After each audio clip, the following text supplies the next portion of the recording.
Imagine, imagine you're standing in a crowded, pin-drop, silent temple. Okay. The air is thick with the heavy scent of sandalwood incense. It's stifling hot because there are just 100 bodies pressed together in there. And there's this electric, almost unbearable anticipation in the room. Right, you can totally picture it. Yeah. And at the front of the room, there's this charismatic speaker who has just thrown down a massive gauntlet. He's looking out over this sea of people who have been nodding along to his fiery sermon for the last hour. And he asks a simple, just devastating question. The ultimate test of whether they actually mean what they've been nodding at. Exactly. He asks if anyone in this massive audience has the raw, unfiltered courage to break a centuries-old social taboo and take a public vow to marry a widow. And you really have to understand the silence that follows that question. Oh, yeah. It is the kind of silence that absolutely rings in your ears, because every single person in that room knows the stakes. Out of hundreds of people, only one single hand goes up. Just one. So put yourself in that room for a second. Would you have the courage to be that one hand, knowing with absolute certainty that raising it would cost you your fiancée, alienate your best friend, and completely destroy your standing in polite society? It's a heavy question. It really is. Welcome to another deep dive. Today, we are exploring Munshi Premchand's classic Hindi novel, Pratigya, which translates to The Vow. A true masterpiece. And our mission today is to extract the core narrative of this book and analyze the timeless themes embedded in it. We're talking about the blinding nature of extreme idealism, the corrosive power of toxic jealousy, the staggering hypocrisy of polite society, and some incredibly powerful, surprisingly modern examples of female agency. It really covers so much ground for a novel of its time. It does. Now, before we really get into the weeds here, if you're joining us on the Simplified Summary YouTube channel, we humbly ask that you take a quick second to hit that subscribe button. Yes, please do. Don't forget to like this video and share your valuable comments down below. We love hearing your thoughts as we go through these deep dives. Absolutely. The community discussions are always fascinating. For sure. So to really grasp the gravity of that single hand going up in the temple, we have to set the stage properly. We can't just look at this through a modern 21st century lens, right? No, you definitely can't. The source text places us firmly in 1920s India, specifically in the holy city of Kashi, which we know today as Varanasi. And for you listening, it's vital to understand that Kashi isn't just a city. Right. It is the absolute epicenter of Hindu orthodoxy. It's the oldest living city in the world. It's a place where tradition isn't just respected, it is carved into the very stone of the riverbanks. To challenge tradition in Kashi is, well, it's akin to walking into the Vatican and publicly denouncing the Pope. That's a great analogy. And the tradition being challenged here is one of the most rigidly enforced of that entire era. We are talking about the treatment of widows. Yes. In this specific cultural context, as outlined in the novel, widow remarriage wasn't just frowned upon. It was considered a grave sin, a fundamental disruption of the religious and social order. It wasn't just, oh, people will gossip about you. Not at all. A woman whose husband died, even if she was just a teenager who'd barely spoken to him, was expected to live a life of severe, punishing austerity. It's heartbreaking to read about. It really is. She would have her head shaved, she'd be stripped of all jewelry, forced to wear only simple white saris, and she was restricted to eating very bland food, often just once a day. And she was considered inauspicious, right? Exactly. Practically erased from the joyous aspects of society. Totally forbidden from attending weddings or any sort of celebration. So when this speaker at the temple asks for a volunteer to marry a widow, he is asking a man to willingly step into a zone of social contamination. He's basically asking for social suicide. Precisely. And this deep dive isn't just a retelling of a historical plot. Premchand gives us a profound psychological examination of what happens when unyielding, absolute principles collide head-on with human emotions and the immovable walls of dogmatic society. It forces us to ask what the actual human cost of being a reformer really is. So let's drop right into that inciting incident. We're at the Arya Mandir in Kashi. Now, the Arya Samaj was a reformist Hindu movement, which explains why this controversial topic is even being discussed in a temple setting in the first place. That context is key. Yeah. So Pandit Amarnath, this incredibly passionate orator, is delivering a lecture on the tragic, hidden plight of these widows. He's painting a vivid picture of their suffering, the wasted lives, the cruelty of a system that punishes women for a tragedy they couldn't control. And the crowd is just mesmerized. Completely. And sitting right in the middle of this crowd are two inseparable friends, Amrit Rai and Dananath. Now, their dynamic is essentially the psychological engine of the entire first half of the story. They represent two entirely different ways of moving through the world. Tell us a bit about Dananath first. Well, Dananath is a college professor. He's comfortable. He represents the pragmatic, slightly cynical status quo. He likes his routines, his social standing, his evening walks. He's the guy who nods along to the speech but has absolutely no intention of actually doing anything about it. Exactly. In fact, while Amarnath is speaking, Dananath is sitting there whispering to Amrit Rai, actively mocking the whole thing. Yeah, he calls the speech rote learning. Just empty, theatrical words designed to stir up emotions without changing any actual realities. But Amrit Rai is wired completely differently. He's deeply, profoundly moved by the injustice being described on stage. He isn't just hearing the words, he is feeling the moral weight of them. Which sets up the big moment. The speaker points to the youth in the crowd and asks who will step forward. And the silence stretches out. People are looking at the floor, they're looking at the ceiling, just anywhere but at the speaker. And then Amrit Rai's hand shoots up. The visual of that in the text is staggering. The speaker even pauses, completely taken aback, before pointing it out. He notes that in this vast sea of people, only one heart isn't made of stone. But the most telling reaction isn't from the speaker or the crowd, is it? No, it's from his best friend. Dananath literally reaches over and tries to physically pull Amrit Rai's hand down. He's furiously whispering, "What are you doing? Put your hand down. You can't take this back." It is an immediate, visceral clash of ideologies right there in the temple pews. Dananath's reaction is entirely rooted in self-preservation and social fear.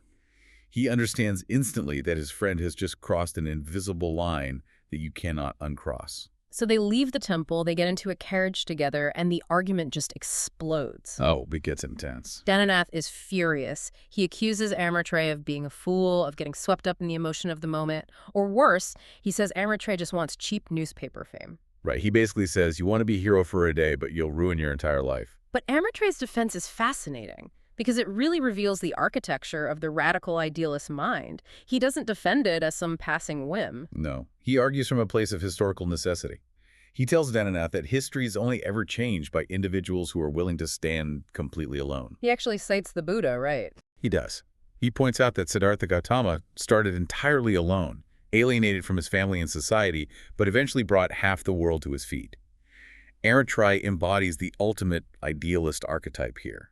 He is entirely willing to be the only one, regardless of the personal devastation it causes. But hold on, I have a massive problem with Amrit Rai here. Let's hear it. It's easy to talk about being the Buddha when you're just sacrificing your own comfort.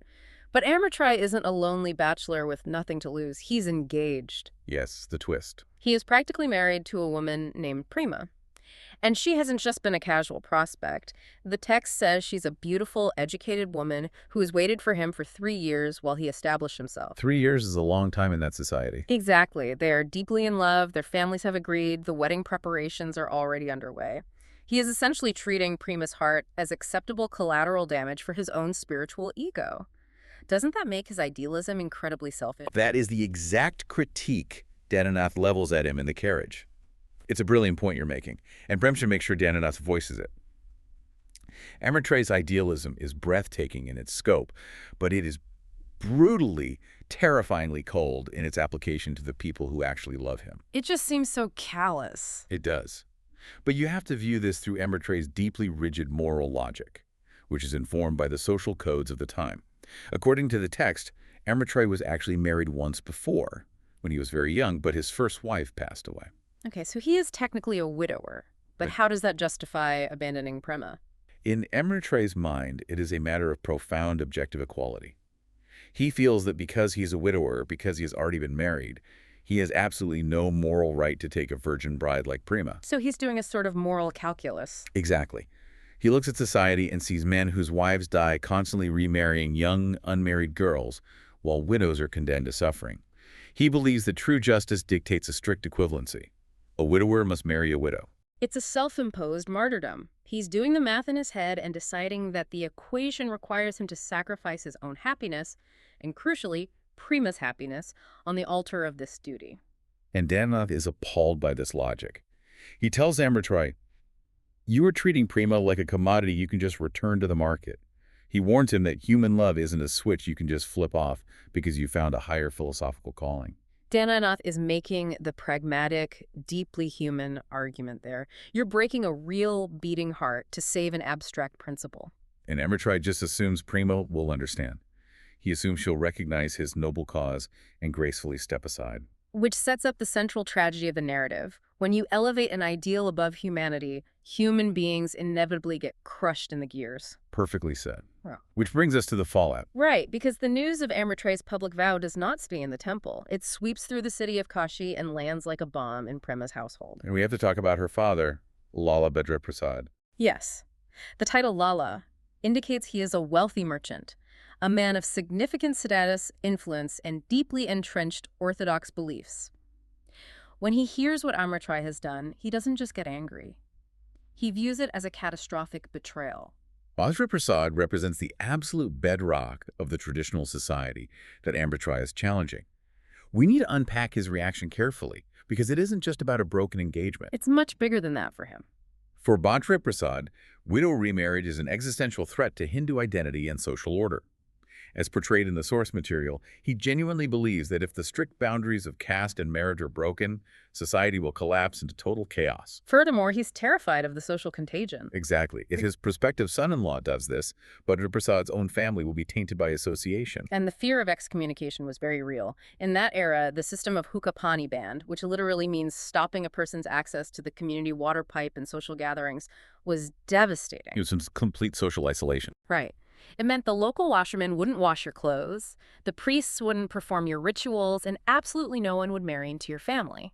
So Prasad immediately moves to amputate the infected limb. He has a tense conversation with his wife, Devaki. Devaki is a fascinating figure here. She really is. Yeah. She represents the maternal instinct trying to soften the harsh edges of this patriarchy. She suggests that they should at least go talk to Amrit Rai, maybe reason with him, or find a quiet way out of this mess. But Prasad completely shuts her down. Instantly.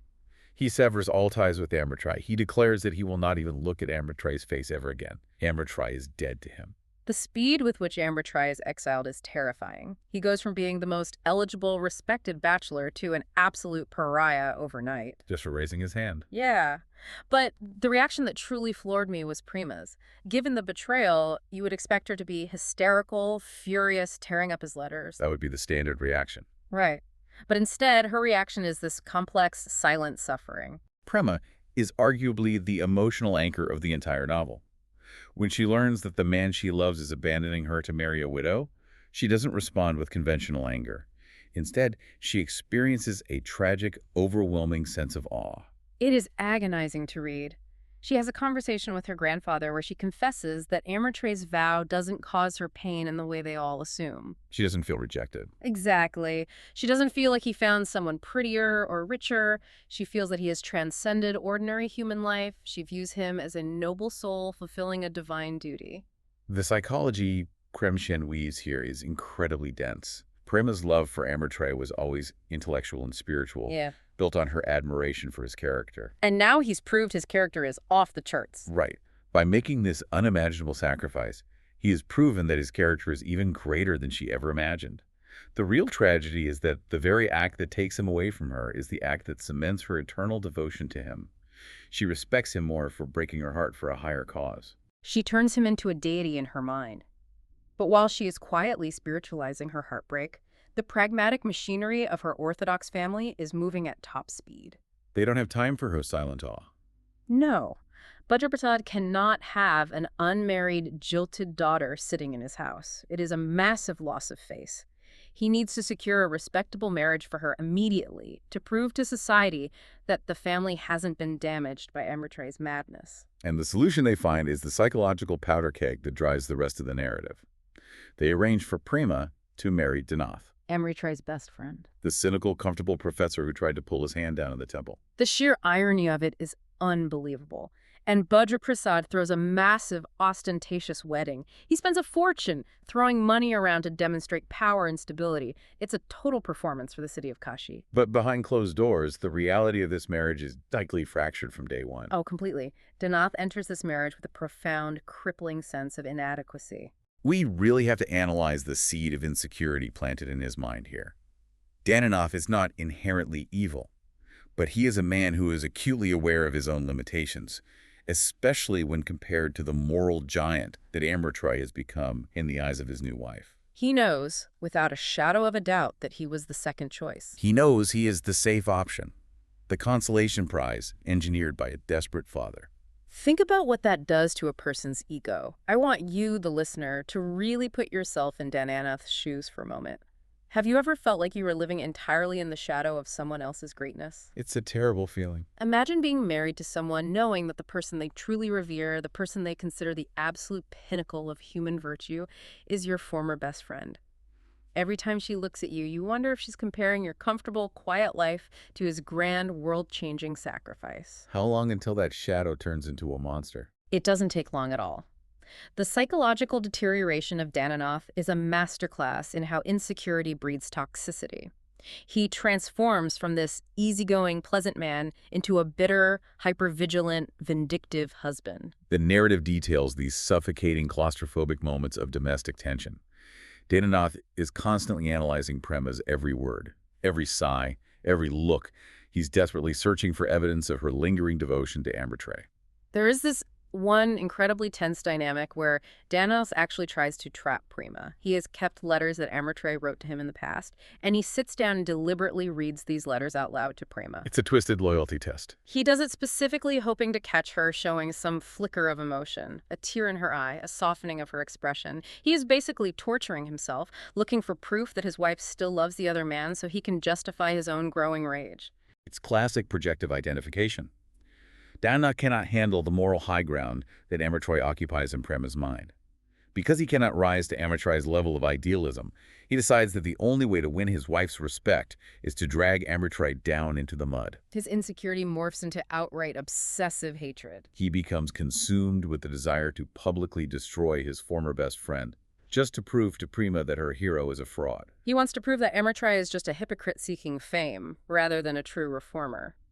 It's a terrifying look at how fragile male ego can weaponize itself against both a spouse and a friend. And as Dananath is unraveling in his private life, the story pans out to show us the broader hypocrisy of the society they live in. Right, because while society is actively punishing Amrit Rai for wanting to legally marry a widow, it is actively protecting men who do far worse.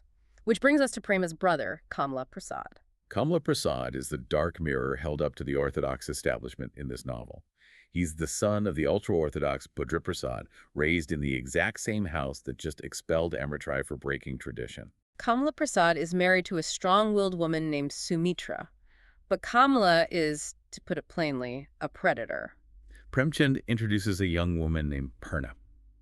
She is described as exceptionally beautiful, deeply virtuous, and she's married to a poor, elderly clerk named Vasant Kumar who lives in their neighborhood. And Kamala Prasad becomes completely obsessed with her. Tragically, Vasant Kumar dies suddenly, leaving Purna as a highly vulnerable, impoverished young widow with absolutely no social standing or financial security. This subplot is absolutely vital. It provides the starkest possible contrast to Amrit Rai's actions. It exposes the rotten core of the societal rules. Purna's descent into poverty is swift and brutal, which was the harsh reality for widows without wealthy families, and this is exactly the vulnerability that Kamala Prasad swoops in to exploit. Under the guise of charity of helping the poor widow of a former employee, Kamala Prasad begins a classic grooming campaign. It's incredibly predatory behavior. He offers her a separate, isolated house to live in. He slowly cuts off her contact with other neighbors, making her entirely dependent on him for food and resources. He creates this suffocating web of obligation. We really need to pause here and draw a very sharp contrast based on the source text. Think about what this society values and what it actually punishes. Okay. The society, led by respected men like Bhadra Prasad, completely shuns and excommunicates Amrit Rai. Why? Because Amrit Rai wants to honorably, publicly, and legally marry a widow. He wants to give her legitimacy. Exactly. He wants to give a widow respect, a home, and equal standing. But that exact same society turns a completely blind eye to men like Kamala Prasad who use their inherited wealth and orthodox privilege to exploit widows in secret. It is infuriating. The hypocrisy is just staggering. Open, honorable reform is punished with social death, while secret predatory abuse is structurally enabled. As long as Kamala Prasad maintains the appearance of a respectable orthodox Hindu man, society doesn't care what he does in the shadows. Premchand, the author, was a fierce social critic. Through this parallel narrative, he is delivering a scathing indictment of a culture that prioritizes the aesthetics of tradition over the actual safety, dignity, and bodily autonomy of human beings. However, what truly elevates this novel is that Premchand does not leave these women as passive, tragic victims waiting to be saved or destroyed. This might be the most surprising and powerful aspect of the entire deep dive. The female agency in a novel written in 1920s India is phenomenal. Let's look at how Purna handles this. Kamala Prasad finally makes his move. He corners her in the isolated house he provided. She is alone, vulnerable, a widow with no social standing who owes him her survival. By every metric of the era, she is completely trapped. But instead of submitting or weeping, Purna undergoes this incredible transformation. She finds a sudden, fierce, terrifying inner strength. The text describes the physical shift in her demeanor. She doesn't cower. She locks eyes with him, and the narrative specifically notes her fiery eyes. Yes, she glares at him with absolute lethal intent and warns him that if he takes even one single step closer, one of them is going to die that night. She makes it crystal clear. She will kill him or kill herself before she lets him touch her. She turns instantly from a vulnerable target into a warrior defending her own dignity. And it completely shatters Kamala Prasad's reality. He expected a submissive, grateful victim, and he is suddenly faced with a woman holding the power of life and death. He backs down like a total coward. It is a breathtaking scene, and Premchand doesn't stop there. We also have to look at Sumitra, Kamala Prasad's wife. Right. In traditional narratives of that era, the wronged wife often suffers in silence, prays for her husband's reform, or blames the other woman for tempting him. But Sumitra completely subverts that trope. Sumitra is a force of nature. When she discovers what her husband is doing, she doesn't weep. She directs her absolute fury exactly where it belongs at Kamala Prasad. There's a scene where Kamala, embarrassed and trying to assert his patriarchal authority, demands the keys to the household safes from her. And he threatens to throw her out onto the street if she disobeys. A threat that carried immense weight. A woman thrown out of her husband's house back then had nowhere to go. Exactly. But Sumitra doesn't flinch. She fiercely argues back. She absolutely refuses to hand over the keys. She points out that she has as much right to the house and the wealth within it as he does. She looks this powerful Orthodox man dead in the eye and tells him to his face that he is morally bankrupt, a hypocrite, and a disgrace.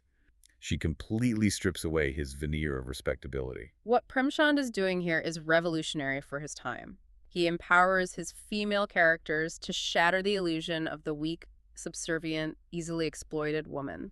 Both Purna and Sumitra, in their own distinct, powerful ways, stand up to the toxic masculinity and institutionalized hypocrisy of their society. They reclaim their agency within a system specifically designed to strip them of it. It is so satisfying to read. But Purna's defiance comes with a cost. She escapes Kamala Prasad, but now she truly has nothing and nowhere to go. Which brings the narrative threads crashing back together, focusing on our idealist, Amrit Rai.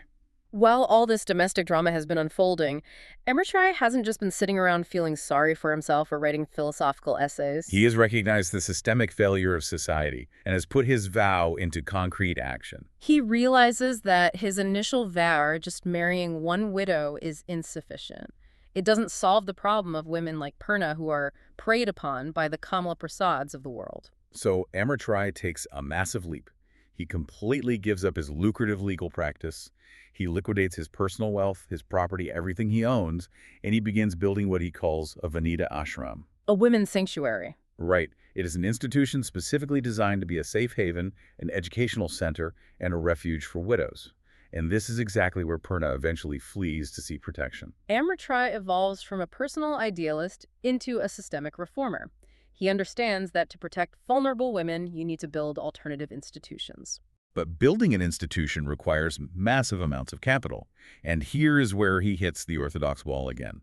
He is struggling. He is going door to door, holding meetings, trying to gather funds. But the Orthodox society, the wealthy merchants, the landlords who control the city's resources, men like Prasad, They refuse to donate a single penny. They don't just withhold their money, they actively want him to fail. They want the ashram to collapse so they can point to it and say, look, this is what happens when you defy tradition. And no one wants him to fail more desperately than his former best friend, Dananath. Dananath's jealousy has now festered into a full-blown obsession with destroying Amrit Rai's life's work. Dananath commits the ultimate betrayal. He orchestrates a massive, sophisticated public campaign to sabotage the Vanita ashram. Dananath uses his position as an educated, respected college professor to give a massive public speech. The text says there is an audience of 10,000 people. And Dananath frames his speech beautifully. He disguises his venom as a noble effort to protect the Hindu religion and defend ancient traditions. He positions himself as the savior of morality. But secretly, the entire engine driving this speech is his desperate need to destroy his wife's hero. It is a chilling depiction of how personal vendettas can be disguised as cultural crusades. Dananath aligns himself with the absolute worst elements of society, including Kamala Prasad, who has his own predatory reasons for wanting a widow refuge destroyed. Together, they launch a vicious disinformation campaign. They spread whispers through the city that Amrit Rai's ashram is a massive financial scam, that he's just lining his own pockets with donation money. But they go even darker than that. They know exactly how to trigger the anxieties of an orthodox society. They start spreading rumors that the ashram isn't a sanctuary at all, but a place for fun. They imply it's a brothel disguised as a charity, a trap designed to lure vulnerable women away from their families into immorality. It is character assassination of the highest order, preying on society's deep-seated fear of female independence. By suggesting the women in the ashram are sexually available, they weaponize misogyny to destroy Amrit Rai's funding. And it works. The public sentiment turns violently against Amrit Rai. This leads directly to the explosive climax of the novel. Amrit Rai, desperate for funds to keep the ashram open, organizes a public meeting at the town hall. He hopes to appeal directly to the conscience of the public. But Dananath and Kamala Prasad are ready. They have organized a mob. They have paid local thugs to infiltrate the meeting, specifically to disrupt it, scream insults, and threaten violence so no one will dare donate. The sensory details of this scene are intense. Amrit Rai stands on the stage trying to speak over the roar of the crowd. He is completely drowned out by the hostility. The mob is screaming at him, calling him a traitor and an enemy of religion. The physical danger is palpable. It looks like his mission, his entire life sacrifice, is going to be violently crushed right there on the stage. The thugs are surging forward. The few supporters Amrit Rai has are shrinking back in fear. And then the unimaginable happens. Suddenly, a woman steps out from the wings and walks right to the center of the stage, standing between Amrit Rai and the furious mob. The crowd falls dead silent in absolute shock, because a respectable woman does not show her face in a violent public mob. It's Prema! It's Prema. The Orthodox daughter.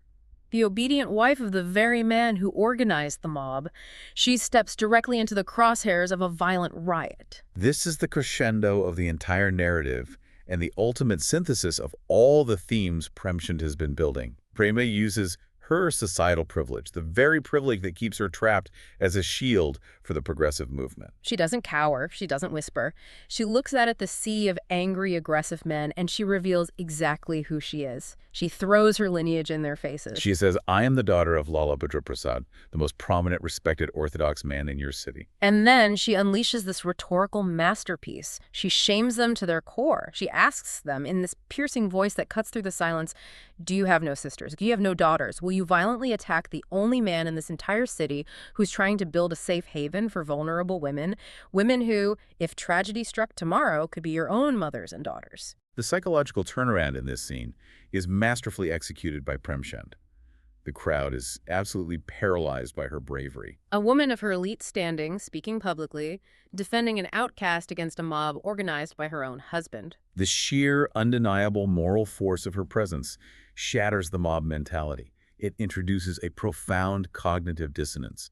They cannot reconcile their respect for her lineage with their hatred for Amrit Rai. It is an incredible moment of mass realization. She begs them, not for herself, not even for Amrit Rai, but for the safety of women everywhere to help build this sanctuary. And the impact is instantaneous. Instead of attacking, the very thugs that Dananath and Kamala Prasad hired to disrupt the meeting are so moved, so deeply ashamed by her words, that they end up reaching into their pockets and donating their own money to the ashram. And Prema leads by example. In a final act of defiance against material wealth and orthodox vanity, she takes off her own expensive heavy gold jewelry right there on the stage and drops it into the donation box. We have to zoom in on Dananath in this moment. He is standing in the back of the hall, watching all of this unfold. He sees his wife, the woman he has been secretly tormenting with his petty jealousy, standing like an absolute titan of morality. In that moment, Dananath's entire constructed worldview collapses in on itself. It is a complete ego death. Exactly. He realizes the absolute pettiness, the vindictive, small-minded nature of his own actions. He sees the staggering contrast between her courage and his cowardice. He sees her moral superiority, and by extension, he is forced, finally, to acknowledge the purity and the necessity of Amrit Rai's cause. His smear campaign wasn't defending religion. It was just a pathetic man trying to soothe his own fragile ego. He realizes he has been the villain of his own story the entire time, and that realization drains all the fight out of him. Which brings us to our outro, and the final quiet conversation that beautifully resolves this epic clash. We move away from the noise of the city and the mob. We're on a small boat floating gently on the Ganges River. The sun is setting over Kashi. It's just Amrit Rai and Dananath. The storm has passed. The tension that has defined their relationship for the entire novel, the jealousy, the betrayal, the ideological warfare, has finally broken. Dananath is completely humbled.